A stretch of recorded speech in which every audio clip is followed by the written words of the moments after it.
Bom dia, galera. Começando uma monitoria aqui da questão N da lista 3, questão feira beneficente da professora Rose de algoritmos de programação de computadores. Enfim, recomendo a leitura do enunciado, né, que não tem muita importância para a gente. A gente vai analisar as entradas, também recomendo a leitura. Esses tamanhos aqui a gente não precisa ter preocupação, só mostrando que esse primeiro F é um loop pequeno, esse segundo F é um loop grande, né? A gente tem que se preocupar com loops nos nossos códigos, né? Porque no pior caso, no caso que viesse 1000, que viesse 10 e 10.000, aí a gente multiplicaria 10 por 10.000. Mas enfim, isso aqui são conceitos futuros para estrutura de dados. Vamos fazer a análise do exemplo aqui, né? Basicamente a gente vai ter um inteiro f, que ele vai dizer quantas linhas nós vamos ter que ler depois desse inteiro, nesse caso aqui é 2, logo duas linhas, correto? Aí cada linha seguinte vai ter um inteiro n, que diz quantos inteiros terão depois desse n, né? Aqui no caso é 10, ou aqui no caso é 4, logo aqui terão 4 inteiros, isso aqui é verdade, né? 1, 2, 3, 4. Aqui é 10, aqui possui 10 inteiros depois dele, né? A gente basicamente quer no problema saber qual posição é igual ao seu valor, né? Digamos que esse 4 está na primeira posição e o valor dele é 4, né? Aí a gente faz a comparação de 1 igual a 4, se for verdadeira, ele ganhou os bolos, né? Como diz aqui no enunciado, os 3 pares de bolos, não sei. Enfim, vamos abrir aqui um Pinta para facilitar essa explicaçãozinha.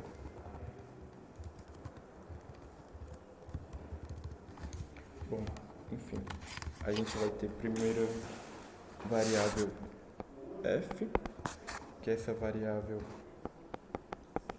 ela diz a quantidade de feiras que vão ter, né, que são o nosso evento.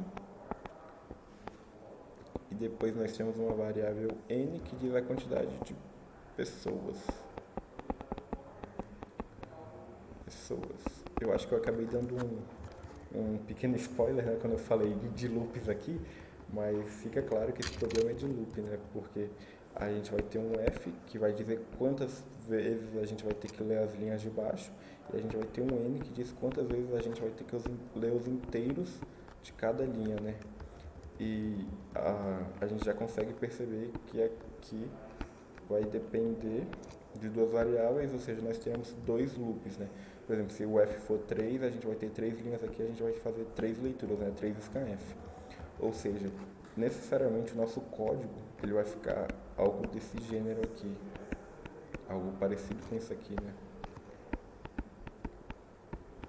O loop aqui eu coloco loop em vez de for ou while, porque vocês podem usar os dois, né? Para basicamente qualquer lugar onde você consegue usar um while, você consegue usar um for. Eles são bem diferentes, eles são bem mais complexos de ser usados, né? Eu, pelo menos, acho o while um pouco mais traiçoeiro, porque o enquanto ele não tem uma condição de parada bem definida, né? Se você não define a condição de parada do seu while parar, ele vai executar de eterno e você vai cair num loop infinito. Isso é problemático, você pode entrar em loops infinitos aí e nunca mais sair. Né? Eu tenho um amigo que está no até hoje, né? Ele fez um APC e o computador dele roda até hoje. Brincadeira. Enfim, vamos pegar um terminal aqui, um terminal que não esteja sendo usado. Eu já estava fazendo a questão, menti para vocês aqui, porque né, antes de fazer eu tenho que passar a questão, para eu também entender. Bom, aqui a gente já tem um pequeno código, vocês conseguem ver aquela estrutura, né, do dois loops um dentro do outro. E a gente vai fazer um QRMS2, que eu vou fazer o código junto de vocês. Por que ele não abriu, eu não sei. Esqueci, acho que é SV. Isso. Bom, a gente vai incluir a biblioteca padrão de entradas de leitura, né? SVO.h, de entrada e saída. A gente vai fazer a nossa função main, vai abrir os parênteses para dizer que é uma função, vai fazer o abre e fecha as aspas, vai fazer o return zero só de gracinha. É aqui que nosso código começa de fato, né? A gente tem uma primeira variável e a gente tem que lê-la, né? Então a gente tem que primeiro definir quem é ela, e ela diz respeito às quantidades de feiras. Ou seja, a gente define ela e já faz a leitura da mesma.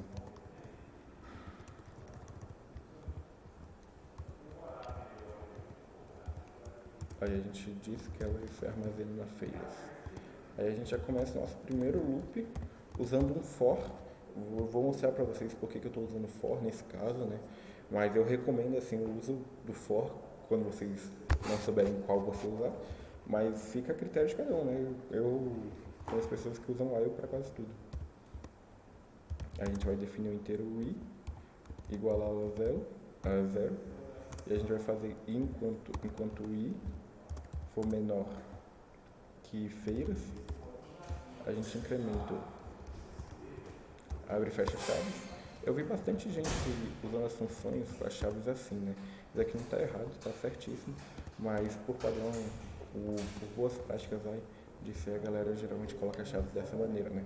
Ao final da função. Mas enfim, aí aqui dentro a gente vai fazer um outro scanf, que é a quantidade de pessoas, né? Então a gente vai fazer a leitura dele, vai armazená-lo na variável pessoas, que a gente ainda vai criar, ponto vírgula, e aqui em cima a gente adiciona pessoas. Beleza. A gente não precisa colocar o i lá em cima, né? Porque a gente já definiu ele aqui no for. Mas se você quiser fazer assim, né? E colocar o int i lá em cima, pode também. Tá. A gente fez o scanf. Aí aqui a gente vai definir uma variável win, que são as pessoas que ganham igual a zero.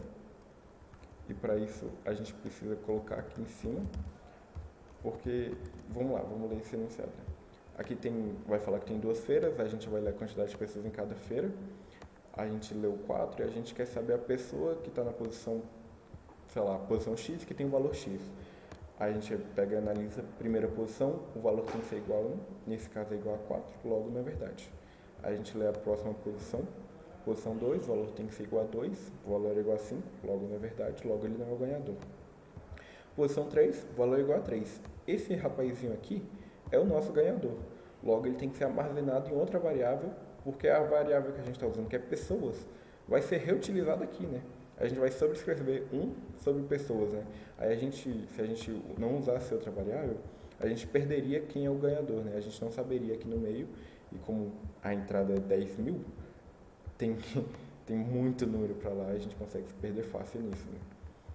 Basicamente, esses limites, quando dá, por exemplo, o wrong answer 42p, provavelmente você passou no caso teste de 1 até 100, mas não de 100 até 10.000, sabe? Isso daqui que geralmente é o que dá, né? Porque tem vários códigos que, de acordo com a entrada, se comportam diferente. Novamente, problemas futuros. Aí a gente vai definir o i igual a 0, o win, que é as pessoas que ganharam, são os ganhadores em si. Aí aqui entra o nosso segundo for, que é aquela que está daquela maneira que eu falei, né? Os 2 loops, um dentro do outro. Aí aqui a gente vai definir o inteiro j, só que em vez de começar em 0, eu vou começar em 1. Por que eu vou começar em 1? Porque aqui as pessoas elas não começam em 0, né? Não existe pessoa 0, com valor 0. Não existe ticket 0, pessoa 0. Elas sempre começam em 1. A gente tem que comparar 1 com o valor da primeira pessoa, 2 com o valor da segunda pessoa, 3 com o valor da terceira pessoa. Se a gente colocasse 0, a gente ia começar errado. A gente ia falar 0, a gente ia colocar 0... Deixa eu pegar o ponto. A gente ia analisar o 0 igual 4. Isso daqui é mentira. Aí vai ficar 2 igual 5. Isso daqui é mentira. Pra cá. Aí a gente vai analisar o... Aqui eu errei, né? Aqui é o... Aí, porque a gente está incrementando, né? Isso aqui é o nosso J. Deixa eu tentar explicar melhor, né? Aqui eu estou usando o J. Por que eu estou usando o J? Porque a gente necessariamente vai ter que ter uma variável de contagem, um contador. Por que a gente precisa ter um contador? Porque a gente precisa saber em qual posição a gente está no loop. A gente começa o loop com o contador igual a 1. Aí aqui a gente vai comparar 1 com o valor da pessoa. Aí a gente incrementa esse valor no loop. A gente podia vir aqui e realmente definir contador, né? A gente podia dar int contador igual a 1. Aí a gente faz o que a gente precisa fazer aqui, tal, fizemos. Aí a gente dá um contador mais. A gente poderia de fato fazer isso. Só que eu estou reaproveitando a própria variável que o for tem. O for tem essa variável aqui, né, que ela é incrementada no final do processo do for. naturalmente. Então a gente não precisa declarar uma variável nova para isso, né? Basicamente isso que eu estou fazendo aqui. E a gente começa em 1 porque não existe pessoa zero, logo a gente tem que começar no 1 para a gente fazer sentido, né? Vamos continuar esse exemplo aqui, né? Aqui seria o 0, aí a gente compara 0 com 4, isso aqui é mentira. Aí a gente pega o 1 com 4, é 1 com 5, isso daqui é mentira. Aí a gente pega o 2, né, que a gente está incrementando de 1 em 1 aqui, compara o 2 com 3, isso daqui é mentira. Mas olha essa aí daqui, deveria ser verdade. Ou seja, a gente vai cair num caso onde o problema está errado por causa disso. Vamos seguir aqui. A gente define j igual a 1, aí enquanto j for menor ou igual. Por que menor ou igual? Porque, vamos lá, a gente tem um for que vai de 0 até n. O n, ele faz quantas repetições? Ele faz n menos 1 repetições. Porque começa em 0 e vai até n. Se fosse de 0 até 3, por exemplo. A gente tem a primeira repetição, a segunda repetição, a terceira repetição. Olha, 3 repetições, né? Que era o que a gente queria. Aí na terceira vai ficar 3 menor que 3. Isso aqui é mentira, né? Isso aqui não é verdade. Aí pra gente fazer com que fique, como a gente começou em 1, vamos colocar de 1 até 3, né? Aí a primeira repetição, isso daqui é menor que 3, isso daqui é verdade. Aí a segunda repetição, isso daqui é verdade. A terceira repetição, isso daqui não é uma repetição, né? As repetições são essas. Enfim, vamos separar aqui para não causar confusão. Gente, eu vou arranjar um aplicativo bom para isso. 3 é menor que 3? Isso daqui é mentira. Ou seja, a gente fez 2 repetições. Ou seja, a gente tem que colocar menor ou igual. Aí quando ele cair aqui nesse caso, 3 é menor ou igual a 3, isso é verdade. Logo a gente fez 3 repetições. Esses detalhezinhos do for é muito importante a gente prestar atenção nisso. Aí menor ou igual que pessoas, né? E a gente incrementa o j. Fecha parênteses, abre aspas, abre chaves. Aí a gente faz a nossa leitura do valor da pessoa, né? Aqui a gente não precisa definir uma variável bonitinha com letra, pode definir n, porque a pessoa é n, lembrando sempre de colocar as variáveis aqui em cima. Por que eu coloco as variáveis aqui em cima? Eu acho que eu já expliquei. Porque elas existem só durante a função, se você declará-la dentro da função. Se você declarar fora, ela é uma função global, ela vai existir dentro dessa função main. Isso daqui é uma função. Mas enfim.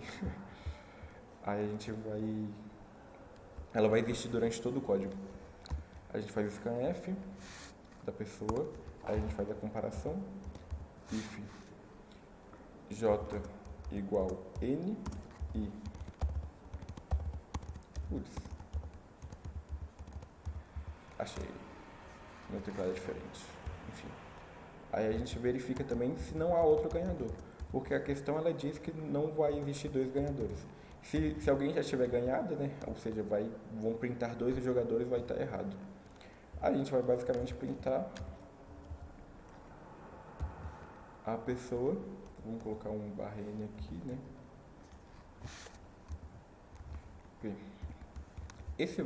Essa variável win, que é ganhadores, é como se fosse aquele contador que eu expliquei, né? A gente está fazendo o contador da quantidade de pessoas que ganharam. A gente não consegue usar o próprio J também, porque o J, ele está contando as posições. Por exemplo, se a gente entrasse no primeiro loop, aí o win seria igual a 1. Se a gente entrasse no segundo loop, igual a 2, e tudo vai. E assim vai. Aí a gente declara dentro desse if também, que eu acabei esquecendo de colocar Putz, agora o Vini ele vai ser chato agora para colocar isso aqui.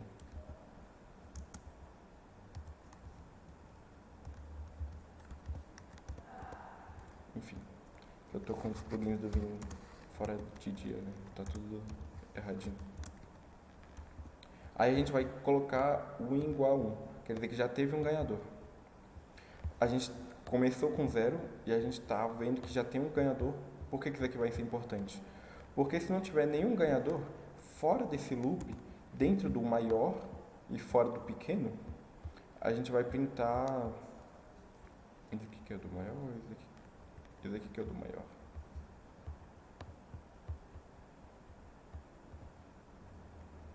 É esse aqui que é o maior. Aqui que a gente vai colocar. A gente vai dar um printf. Aí se o win for igual a 0, na real a gente vai primeiro fazer essa comparação, né? Vamos só colocar o printf que eu já comecei a escrever. Tá 0.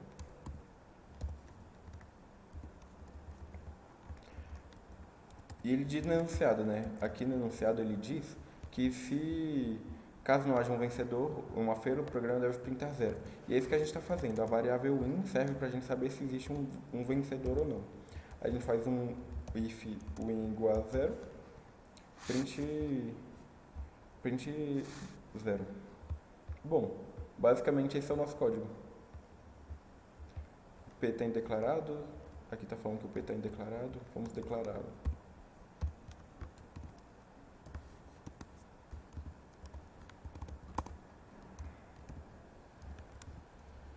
Quermesse 3. Vamos dar um quermesse aqui. Primeiro fazer o input. Já está todos os inputs aqui, né? O input é basicamente essa entrada aqui, né? Eu copiei isso aqui pra gente já jogar direto no código. Vamos rodar o quermesse 3.c. Eu dei o print de alguma coisa errada. Bom, mas isso aqui é só um warning. Mas vamos dar uma olhada aqui, né?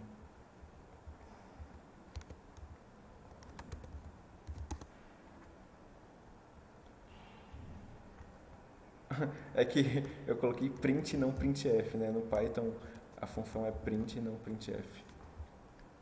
B, maybe, music.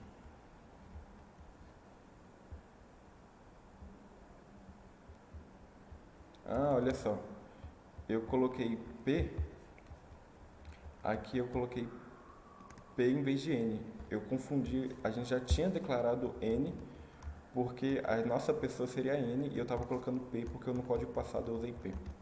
Mas enfim. Agora vai dar certo. Aí vamos fazer um GCC, né?